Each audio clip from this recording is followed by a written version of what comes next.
bago pa man lumabas yung desisyon ng Supreme Court, yung mga nagtatanong sa akin ng opinion ko diyan, Mm. ay sinasabi ko na baka ma-dismiss yan. Bakit?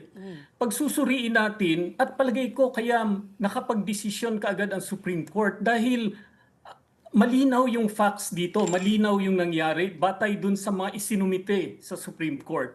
Pagsusuriin natin yung nangyari sa House of Representatives, hindi sila sumunod sa sarili nilang House Rules on Impeachment na nakalagay dun yung Francisco ruling.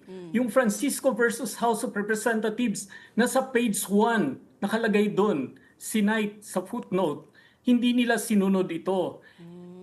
Ang dapat nilang ginawa, yung first impeachment complaint na sinampa noong December 2, yung Secretary General, ang titingnan lang niya, verified ba ito ng mamamayan, inendorso ba ito ng miyembro ng Kamara, at December 3, pwede na niyang i-refer sa Speaker para ito ay mapunta sa Committee on Rules at maisama sa Order of Business.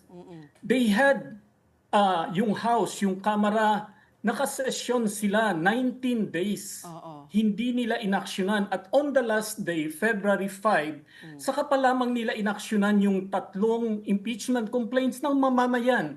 At isinama dun sa pang-apat, inuna yung pang-apat, at saka yung nagkamali din sila, akala nila na since permado yan ng More than one-third. one-third of the members of the House, ay pwede Papasa na na. nilang i-transmit sa Senate. Malaking pagkakamali yun. Kasi kahit sa sarili nilang rules on impeachment proceedings, at ito, hawak ko, nakalagay doon kahit one-third, kailangan i-refer sa Committee on Justice. Justice pa rin. Bakit? Kailangan tingnan ng Committee on Justice kung sufficient ba yan in form and substance.